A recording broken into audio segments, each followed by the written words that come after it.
Hello and welcome. In this episode of the Cole Memo, clap, clap, clap, clap, my guest is calling from Texas. I'll spare you the singing. This is the Cole Memo. I'm your host, Cole Preston. Every episode is released in audio, video, and transcript format. To find the transcript, audio, or video version of any episode, please refer to the description of the episode that you're listening to now.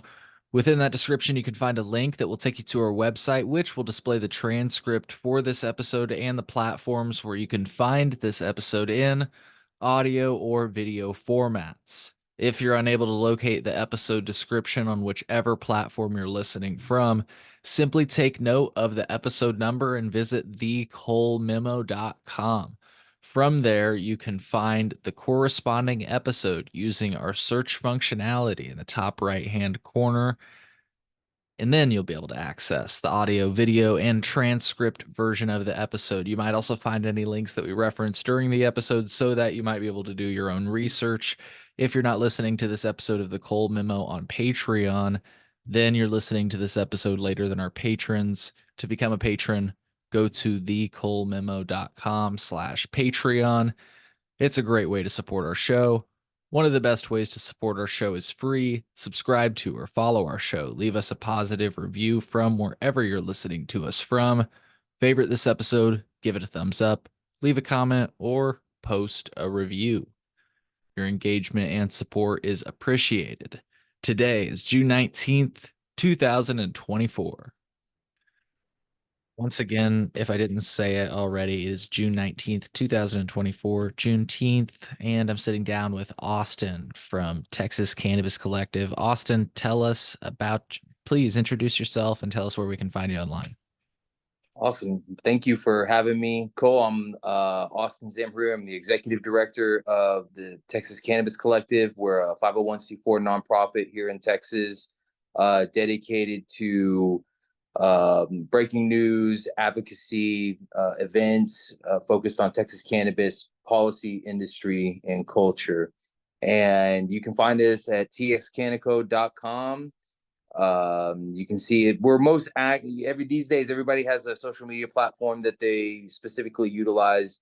Our biggest influence base is on Instagram. We're at TX Cannabis Collective, or on Twitter, or X as they call it now, at TX Canico. So we stay pretty active on both of those sites, and we really try to bring a lot of coverage and news as to what's going on from a reform standpoint, just kind of from a cultural standpoint. We do a lot of events here, so anybody that is wants to know what's going on, if you follow us, I guarantee you, if we don't cover it, we're like separated by 1 degree of people who do cover it. So Hell yeah. Hell yeah. Well, this is so cool. I've been really excited to speak to you. Okay, I have spoken to a few people from Texas, but they do like stand-up comedy there. So I've been excited to speak to you since you're like kind of, more my people, cannabis advocates, right? I'm not a comedian. I'm gonna want to be one. But I would like to think I am. I've earned my stripes as a cannabis advocate through all this work, and for all those reasons, like I said, I've been excited to speak to you all, and or to y'all as we say it here in Southern Illinois, and they say you say it in Texas, right? sure, Um, definitely. anyways, dude, yeah, thanks again for sitting down with me. And I mean, I guess we can start here, because I think this is something really cool that you all do. You push for like decriminalization at the local level, because of course that's kind of where you got to start. I mean, It's actually, believe it or not, it's where we're forced to go. We right. would love to do this at the state level. However, um, there's not as much of an appreciation amongst the legislature, more specifically the Senate side. We really face like a big triple whammy when it comes to Texas. That's the biggest question I think I always get. Oh, when's Texas going to legalize and all of that stuff? And the first thing I got to let people know is that our legislature, unlike most other states, our legislature meets once every 2 years for about 140 days. So we're talking roughly 5 months every 2 years to handle all of the business of the second biggest state in the country. And so, with the over 30 million people here and growing, I live here in Fort Worth. We're the second fastest growing city in the country.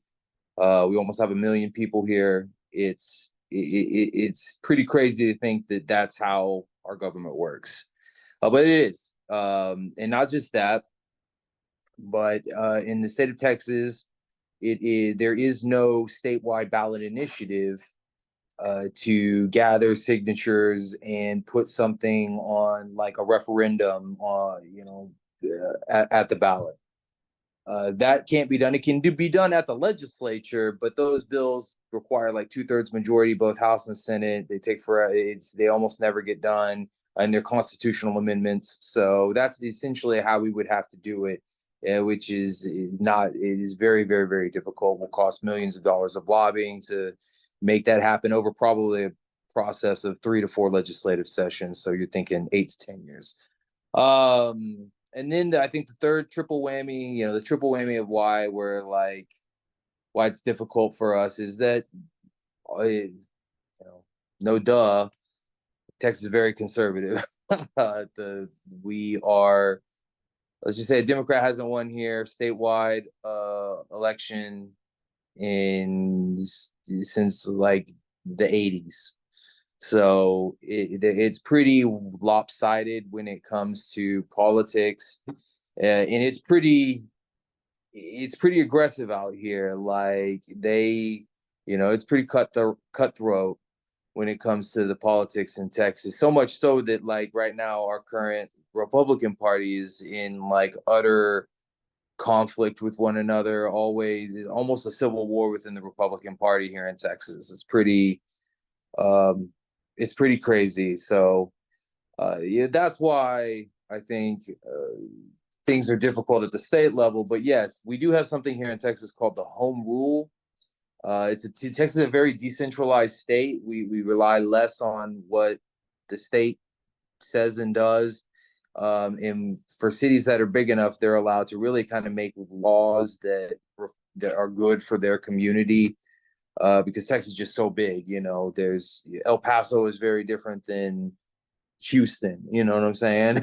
So, but because of that, there are a lot of jurisdictions that have charter amendments and rules that allow for local ballot initiatives, which is where we've come into play with taking something at the state level that the state has failed to do and bringing that to a city referendum that is wildly popular, and we've proven now over multiple elections is something that the greater majority of Texans want.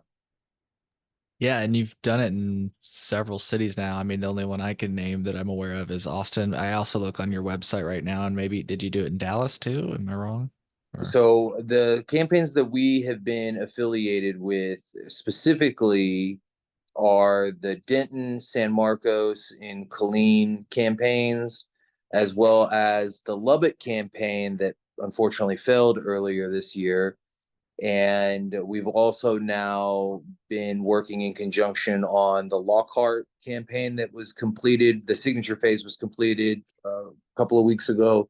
And then also the Dallas campaign, which yesterday was supposed to be the day we turned in signatures. That has been moved to Monday. So we'll be turning in um, approximately 55,000 signatures from the city of Dallas to put that on before city council. City council has already said that they're going to put that up for a vote. And for some reason, if that vote doesn't pass, then we have the signatures there that is going to force the issue anyway. So we're kind of in a win-win situation in the city of Dallas. And so, yeah, the city of Austin was the first original that was led by Ground Game Texas. And they were able to get that job done in Austin. And then what you saw the following year in 2022 is you saw several other local initiatives that were done really by grassroots campaigns in those specific cities, by local organizations that were getting aid from Ground Game Texas, from us, Texas Cannabis Collective, from some other organizations, and we were able to really get those across the finish line. Texas two-step, we say, gather the signatures and then vote for it, right? And so success on two different fronts, and the only, like I said, the only one that we haven't been successful with was with Lubbock, but Lubbock is perhaps what we would call the heart of the beast of prohibition.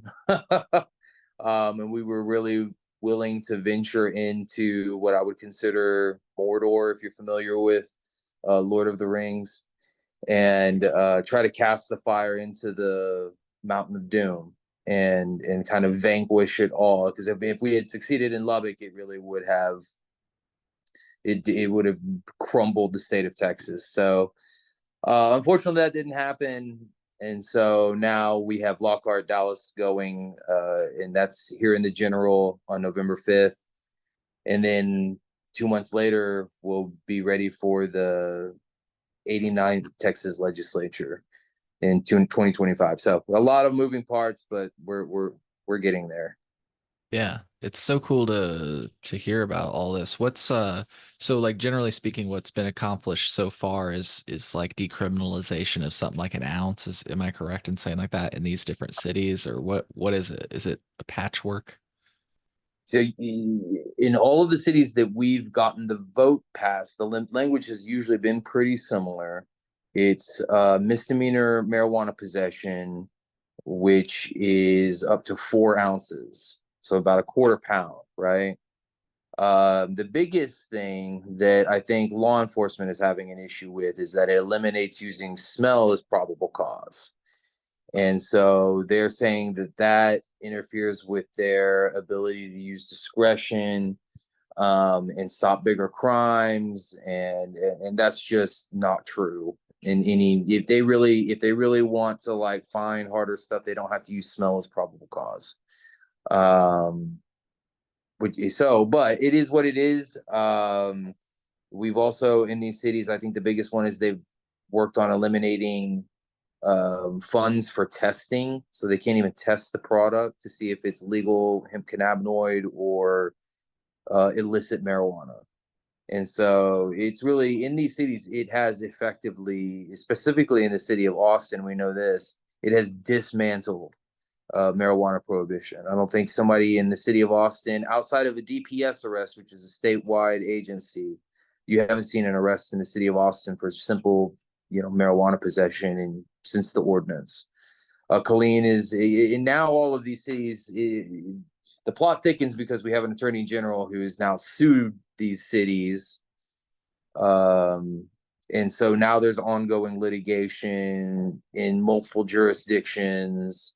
Um, and every one of them is in a kind of a little bit of a weird, different situation. The biggest one is Austin. They face litigation from the attorney general and lost. Most recently, I think it was last week, they lost, or the attorney general lost to Oh, the the attorney general defendants. lost. That's good. Yeah, yeah. He sued the city of Austin, and the city of Austin won. And now it's the judge. I will be honest with you. The judge is a Democrat judge. She's in a jurisdiction where she's voted in, and she is very, very progressive. So I anticipate when we go to appellate, when that case particularly goes to appellate court, Ken Paxton will have some more favorable allies as far as judges go, and Ah, it's not outside the realm of possibility that the attorney general will take this all the way to U.S. Texas Supreme Court, which has usually been very friendly towards the executives, Paxton, Abbott, Dan Patrick, all those guys. well, damn. So, wow, that's interesting. The like it seems like a fundamental thing that as that any state would want. And like I even went to a local board meeting the other day. They were voting on whether or not to allow a dispensary, and I actually thought there was some really good discussion about it. But ultimately, that's all left up to kind of like you said, home rule. And it's interesting how in this case, it seems like your attorney general's like Okay, yeah, home rule, but that part of home rule you can't do. Yeah, it violates state law, is what they're saying. Okay. That drug laws are a state law, and that state sovereignty supersedes home rule. Um, the district judge did not see it that way. So, and I'm not saying that because of a political bias by any means. There was a lot of merit in that this is a true home rule issue, given the facts that the state of Texas has done a disservice to the state by rolling out a hemp cannabinoid program for the last 5 years that is essentially a legal recreational market, um, with without any of the funding on testing, on age gating, on really anything. And really just they've really just kind of dropped the ball as far as expanding our medical program to be more in line with other states like Oklahoma, New Mexico, some of our neighbors. And so because of that, like Texas is just very behind on the issue. And the biggest thing that I always like to say is they want to have their cake and eat it too, because they're making billions of dollars in sales tax from the legal hemp cannabinoid market, but then they're also making all of their criminal justice money on arresting people for either illicit marijuana that comes in from pick the legal state, Missouri, New Mexico, Oklahoma, Colorado, Nevada, Arizona, California. I had a guy bragging to me that he got this Montana weed that he was just like bragging about. I'm like, this is insane, Do you ever hear you anybody know. talking about getting Illinois weed? They say it costs way too much in Illinois. Yeah, Like I had a couple buddies that live in Chicago, and they're just like, no, man, we'd rather just grow our own. It's way too expensive. that was an amazing response. Hell yeah. Well, that's cool to Um, hear though. Anyways, I mean, it's not uh, cool to hear. The foundation of what you were saying is that your medical program sucks and that the states surrounding you have a lot better access. That sucks to hear. But Yeah, and in fact, that's what we see in New Mexico, because New Mexico is 100% fully recreationally legal, and but their biggest money making cities are all on the border of Texas. And if you ask any of these dispensary owners where you know, their target market is, it's Texans, specifically El Paso and in Las Cruces, and then pretty much everywhere all along the long border that we have with New Mexico. There's a place called Texaco, which is a really tiny small town that's about an hour and a half away from Lubbock, and it's a nothing town. There's nothing there in Texaco. All right, like it's 50 people, but they have a dispensary that literally the border of New Mexico and Texas is a street down this middle of this tiny little town, and the dispensary is literally 10 feet from the Texas border. So like these guys, they're making a lot of money, um, in New Mexico, and Texas is just really really backwards when it comes to this particular issue. I wish I had a logical explanation, but at this point, it's really just power and control, in narrative at this point.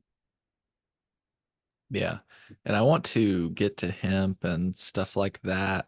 I also want to talk to you about what your medical program is. It sounds like there's not much to it.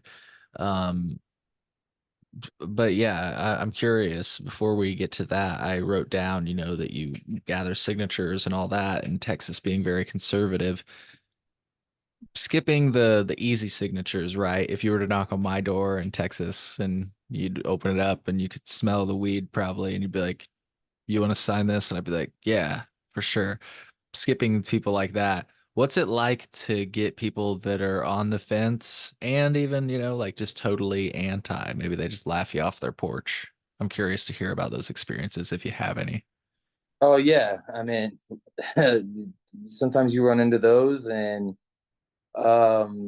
To be honest with you, though, it's pretty rare, man. Most people are very for it. In fact, a lot of times I hear like, I don't do it, but I don't care if somebody else does it. You know what I'm saying? So we typically get a lot of support. Um, Anybody that's not interested in it, I think is either had there is some kind of moral aspect to it. Um, I've heard of a couple of different like religious reasons why, whatever. Okay. And then I've also heard from a decriminalization standpoint here in Texas, we're a lot of people, there's a lot of fear about cartels and undocumented immigrants coming in and causing crime and doing that kind of stuff. So that's a real prevalent argument, but it's not, again, man, you'd be even shocked. The people, the old crusty white guys who there's like no way that they're gonna say yes to this. Like, absolutely, they're Yeah. everybody here is pretty much for it. The only people that aren't are the politicians, and those guys are paid to play. So it is what it is. Yeah, I'm sure you've seen me. Maybe you remember me. Well, yeah, you said you recognized because I was from Chillinois podcast. Back in the day, sometimes I'd retweet some of your content and poke fun at Texas. Like because of this idea that they're so conservative. I've always wondered, and I know we're not going to solve it on this little podcast, but I've always wondered why conservatives don't like own this issue as a states' right issue, as an individual rights issue. Like if you're not hurting me, what's the big deal type of thing. It seems like it falls in line with everything that's Texas, you know? It's just Yeah, you would think so, but it it's got a century long propaganda spin on it.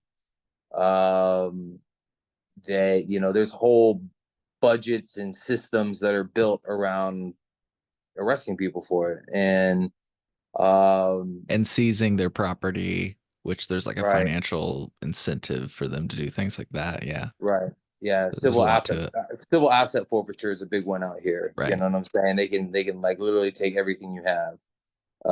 So it's there's I don't have a whole lot of reasons other than the prison industrial complex is very, very strong out here. The police unions and the sheriff's association is very strong out here. And we just have a lot of old school, like conservative, religious representatives and senators that really it's one guy, it's the lieutenant governor, and this dude is like in his mid 70s.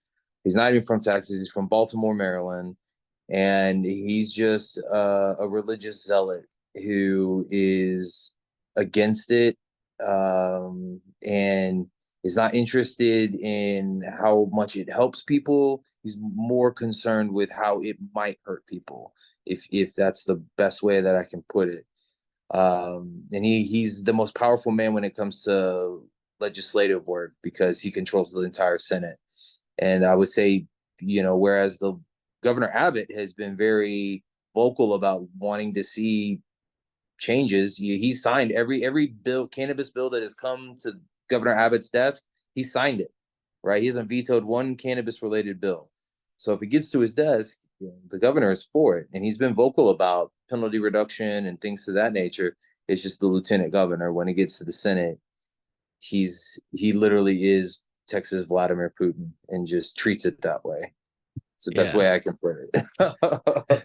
I wanted to ask you, you mentioned that governor has, signed everything that has come his way. I'm about to Google it as well. What is Texas cannabis policy like nowadays? I am under the impression that you have like a pretty limited medical program or something like that, but tell us about it.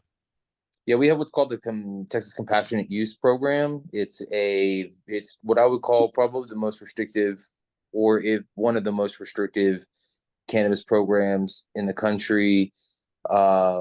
It has a limited amount of qualifying conditions, although that has expanded out a little more. You started with only intractable epilepsy, and now it includes like cancer, spasticity related issues like multiple sclerosis, autism, uh, neuropathy, a couple of different PTSD. I think is the big one. That's the one that gets a lot of patients in. We really think if we could just get chronic pain on there, that would solve just about everything, because the chronic pain is such a vague enough term that that really will encompass the majority of patients. And that's a lot of the patients that I'm hearing are coming in, or that are calling in, that are wanting to get into the program. They want to get in because of chronic pain related issues. Unfortunately, that's not a qualifying condition. So a lot of patients are using PTSD or some other diagnosis that does qualify. But it's restrictive in not only the patient pool base, but the it is not business friendly. The licensing is just ridiculously high. About $500,000. Um, there's some just absolutely ridiculous regulations, like you can't store medicine off the manufacturing facility for longer than 24 hours. So you imagine a state like Texas, that's several hundreds of miles that you got to cover to get patients medicine. But if you can't store it outside of the manufacturing facility, then it makes that logistical process a nightmare.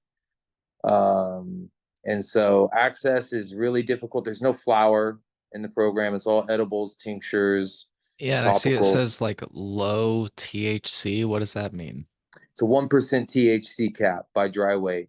So, I mean, that So means they, hemp, basically, almost. I know it's not. I know hemp is 0.3, but yeah, like, yes, exactly. Yeah, and that's why you're seeing such a divide between medical program and the hemp program, is that a hemp license is $100. You know what I'm saying? And we have 7,000 and you could probably buy one in operators the morning and get it at the end of the night, right? automatically. You'll just have it Right. online. You know what I'm saying? Yeah, and it's easy to get. And so just the hemp side is made. It's almost like opposites. They went with one program is the most restrictive in the country. The other program is like the most like Wild West, like free gunning industry that you can imagine. And now we have tangible numbers that show that we're doing $8 billion in revenue. We're bringing in $1 billion in sales tax revenue. We're high. We have, I think, 50,000 jobs have been added. And so real tangible numbers that are showing the economic prowess of cannabis. But it's at some point that they're going to have to figure out what the strategy is going to be, because how are you going to how are they going to try to fix it? That's the question. If they ban it all, which is what the lieutenant governor has said he wants to do, Uh, um, that's really going to cause a lot more problems than solve any. So we're waiting to see what happens in 2025. Well, first we're waiting to see who gets elected in 2024, and then we'll see what happens in 2025. right. Yeah, that's interesting. So what is the hemp market like? Is it basically like your adult use market in Texas right now? Oh, Um, absolutely. I mean, every cannabinoid that you can think of, D6 through 20. It feels but like I'm I've being seen some people facetious. that like for sure. I get that because we have that stuff here too. But I've seen some people that are running shops. I actually just went to this one the other day. I'm about to post the podcast. They just opened up a straight up hemp dispensary. They're just selling flower. Like they Yeah. have, drinks and edibles and stuff, but it's straight up like a dispensary you just Yeah. buy weed from. Do you have a lot of that there, or is it I mostly mean, the synthetic stuff? absolutely. Yeah. They're Oh, selling what's called, and you've probably heard of THCA flower, bingo. right? Yep, yep. Yeah, or a That's what this THCA is. isolate. Yeah, exactly. But that's if I mean, unless they're doing spray on application, which you don't really have to do. Hmm. Just selling herb out here. And here's the problem is that a lot of it has art like the whole trick is that it hasn't been decarb yet. It's by the time it's in retail space, it's probably been decarboxylated. So most of these guys are just selling straight up herb. You know what I'm saying? And it's everywhere. It's prevalent. And what I'm finding is that that's where a lot of people, people are always going to continue to go to the black market because they have a guy that has trusted, that has a better price, that can probably get better product. But a lot of people don't have that guy. You know what I'm saying? And they don't want to mess with that guy. They'd rather just they'll pay a little bit more of a premium to have it ready to go, rock and roll. They have variety. They have selection. um, they have a quality vendor that's localized, that they have relationships with. So like, you know, it's it's wildly popular out here, and I don't see it going away. It's going to piss a lot of people off if they take it all away. And that's actually what I was about to ask you is like now that people, and I've kind of, that's why I went to that one dispensary is as people go in there and get used to it. And it's because there have been attempts to ban it here in Illinois as well. But when we say ban it, of course, cannabis is legal. So what they mean by that is we're going to ban it from that open market approach that you just described, where you can buy a hemp license and just start a business. We're going to make it so that you have to get a cannabis license, which good luck getting a cannabis license. Like we have a limited license market. We don't even issue them. Um, so Sure. so Yeah. it's interesting to see that, but to the question, and to the point you just brought up, like I'm hoping that consumers are getting used to this so that when they try that shit again, and I know it sounded like you might get it from your executive governor or something like that, so maybe that's like something that the people won't be able to fight, but my hope is that people will fight. You know what I mean? Because they've gotten used to this access, and you're like, what? You're gonna try to take away my little shop that has been selling me good weed? Like what? Yeah. That's what we're hoping for too, because it's everywhere. When I say everywhere, I mean by the border, on the coast, in East Texas, in the Panhandle, West Texas. And you name Do it. you see Like any busts for it? so that has been one thing that has started recently, not recently, over the last 6 months. There have been some. I haven't really heard of a few happening lately, but it's often because the local police department doesn't understand first federal hemp law, and as well they don't understand state hemp law. And because of that, they defer to traditional marijuana law, which just makes their job harder, and they end up seizing product that is technically compliant, and they're forced to kind of like either save face or give the product back and move on. And so there have been some issues, but for the most part, it's not happening like left and right all over the place.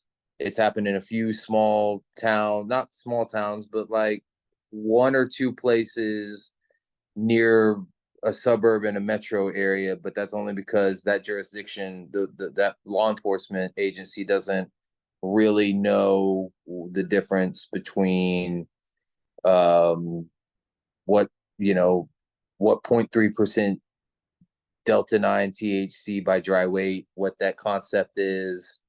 They don't know anything about THCA flower. They have they don't know the difference between 8 and 9. So it's just the state has failed. The state of Texas has failed the community, if you will, on this issue, and from every aspect, from funding to education to regulation. And so they have a lot of work that they have to do to kind of fix things, but not, I think, piss everybody off where they take it away and cost literally billions of dollars in revenue to our state. So Right, because what you have is better th than any state-based program. Like there, you can get as much flour as you want, presumably at these hemp shops, because there's not supposed to be any, like in Illinois stores. I guess what I'm trying to say is, if you came here, especially you, Austin, you would be restricted to 15 grams of flour per purchase. You could get like 250 milligrams of edibles and 2.5 grams of concentrate per purchase, right? So I guess you could go to multiple different dispensaries, but as you just said earlier, why the fuck would you do that in Illinois? It's so goddamn expensive. And my point is that hemp is like better in those regards, like no purchase limits, no dosage caps, so you can buy higher dosed drinks if you want to. If you don't, you can still get those low dose drinks. There are definitely plenty of options for that. There's just so many different ways. The open license approach, but like you say, there's definitely room for improvement with regard to like testing and labeling and age gating. I think that's something else you mentioned. Yeah, it's big So time. definitely room for improvement there. But gosh, there are so many good things about the way that it just happens. It sounds like in Texas and also in Illinois and a lot of different states that haven't banned it yet. Yeah, it's really opened up the eyes of a lot of people that would never had access to it. Um, it's crazy because there are people in Texas who like have never been to they've never even been to they don't really leave Texas, you know what I'm saying? Hell, there are people in Texas who've never been to like other parts of Texas. And so, but they're getting access and they're really finding out that it's not as bad as we've all been led to believe. Sky isn't falling down. It's actually being bringing a lot of positives to our communities. Um, you know, it, I think that at some point they're going to have to merge the cannabis and hemp markets kind of into one. Um, at some point, when they figure out federal rescheduling and what does the 24 farm bill look like, if we even have a 24 farm bill, that doesn't, there's such, I was in DC back in April, and that place is just a shit show left and right. Um, and so the political gridlock there is just the partisan gridlock is it's so toxic that they're just having a hard enough time keeping the government open, much less passing legislation. Like especially something farm bill was supposed to be done last year. And we may not get it till 25 till after. In fact, I'm going to tell you right now, we're not going to see it till after at least the general. So like we may get it in that small little session between the general and the end of the year, but that's highly unlikely. So we'll see what happens. It seems like our politics continue to get toxic over just about every issue, and this is the one issue that it doesn't seem like there's a lot of toxicity over it. Everybody's pretty much in general consensus, um, that like this is something we support, and so they're like I said, you're going to be hard pressed to find another issue that everybody agrees on. Yeah. I would say the only thing about this topic that people that can get a little controversial is, at least in Illinois right now, it's been, like I said, that approach to hemp. So there are some of these operators that have started selling products that like you say legally comply with hemp. So people come out with these public safety concerns, these concerns about children being able to get them. And so these operators say, all right, we'll do age gating, we'll do testing, we'll do labeling, we'll do the same testing and labeling that cannabis operators do. And they say no, because you don't have a cannabis license. And it's like, all right, well then give me one. And they're like, no. So Yeah. that's I know that's an Illinois thing, but it's quickly becoming it's even a Florida thing and everything else. But I'm curious, just to kind of on a different note as we start to wrap, are consumers, have you ever heard of people that have been able to kind of get out of legal trouble under the guise of hemp. I know you were saying earlier the local law enforcement doesn't really know about it, but like put a hypothetical scenario out for you. Like let's say somebody's pulled over and they have a bag of hemp in their back seat or whatever. Like have people been able to get out of it by saying like, "Yo, that's hemp," or have you ever heard anything like that? I mean, I've heard of a few anecdotally, yeah, I've Sure. heard of that, but um, I've also I've also heard a lot of people getting arrested for legal hemp compliant product. You know what I'm saying? Um, there's 254 counties in the state of Texas. Most of them are super rural, and so Tarrant County cops are they get it. They understand what's going on, but 100 miles south, east, and west of here, like you know these country guys, they don't know, nor do they care.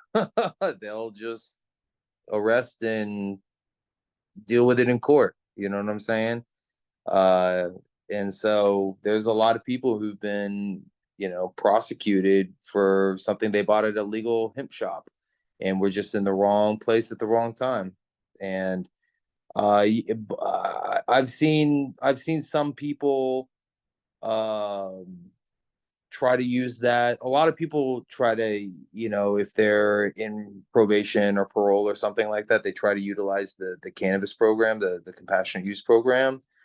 Um, but at the same time, that can get you in a little bit of trouble as well because, uh, you know, depending on your probation officer, what they're testing for, how they're testing, how much are they testing for, like it can get a little sticky, no pun intended.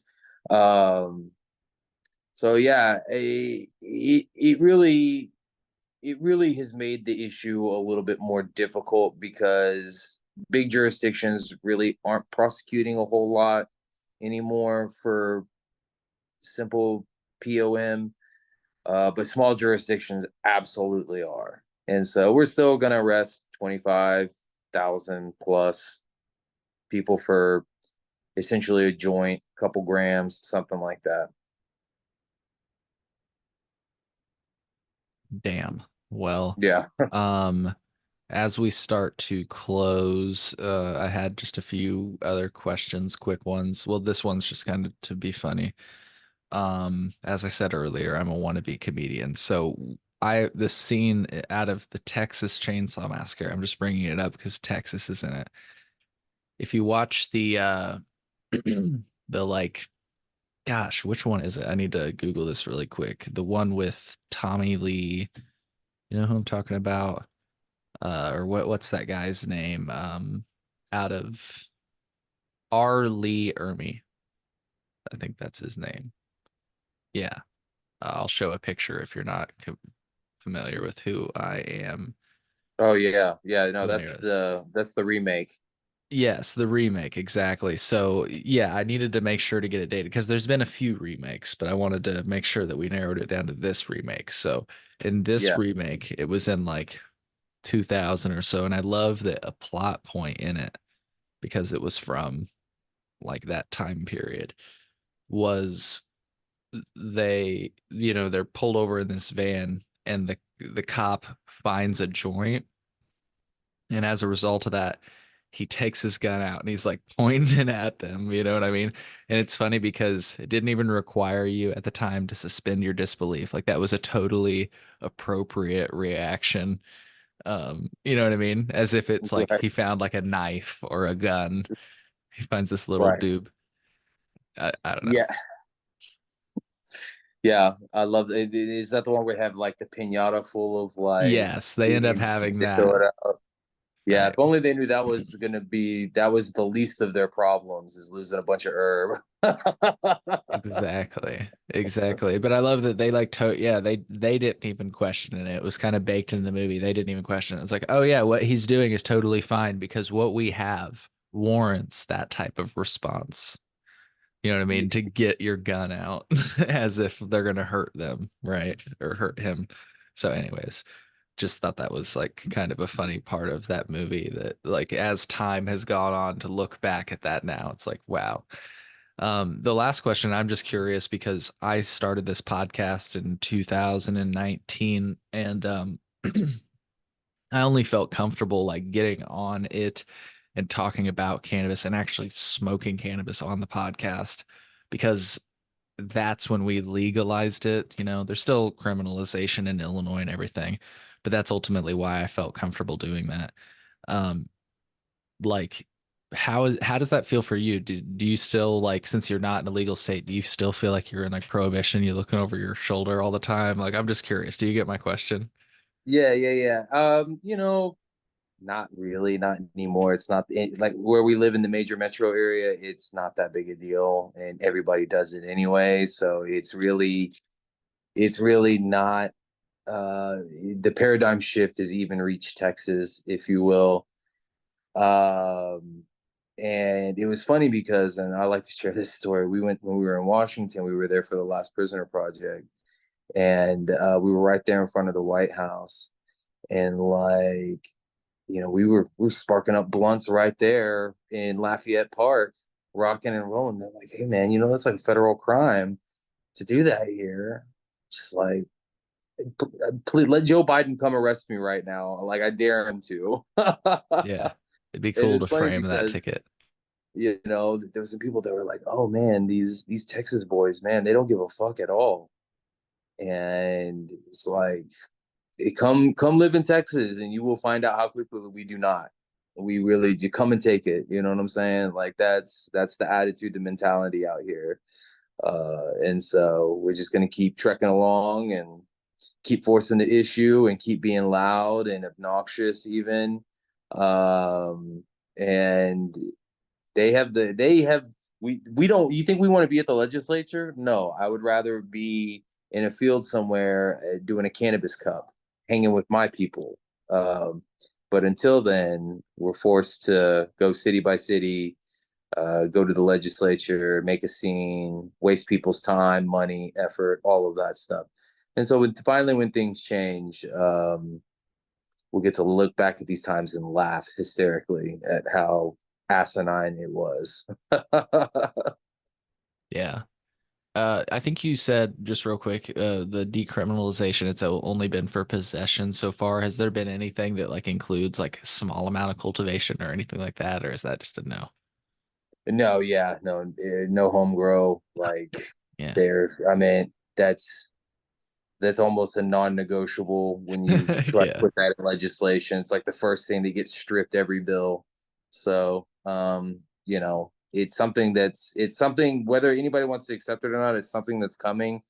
Um, and the best thing that I can tell people is that homebrew has not killed the beer industry, has not barely even been felt by the beer industry. So like cannabis is the same exact way. You're gonna have like the 1% of the population that's gonna grow it and utilize it, sure, but nobody's growing their okra, nobody's growing their tomatoes. Everybody's going to the grocery store and getting those items. They're going to continue to go to the store, where 99% of the harvesting work has been done. You know what I'm saying? So, and even if you can grow, most of the growers out there are shitty anyway. So, like, you know, but we'll get there. I'm Yep. excited for those times. We will get there. And hey, I just want to thank you for spending your time with me and for fighting the good fight in the great state of Texas, dude. When I come back there, I've been a few times. When I come back, I'll try and holler at you and maybe we can connect and smoke some of my homegrown. So Hell yeah, there we go. Let's do it. hell yeah. Well, folks, I hope you found as much value in this episode as I did, in this conversation as I did, I mean to say. You can check out Texas Cannabis Collective online. The links will be in the show notes to the social media and everything as well. So thank you so much for checking out this episode, and we'll see you on the next one. Take care.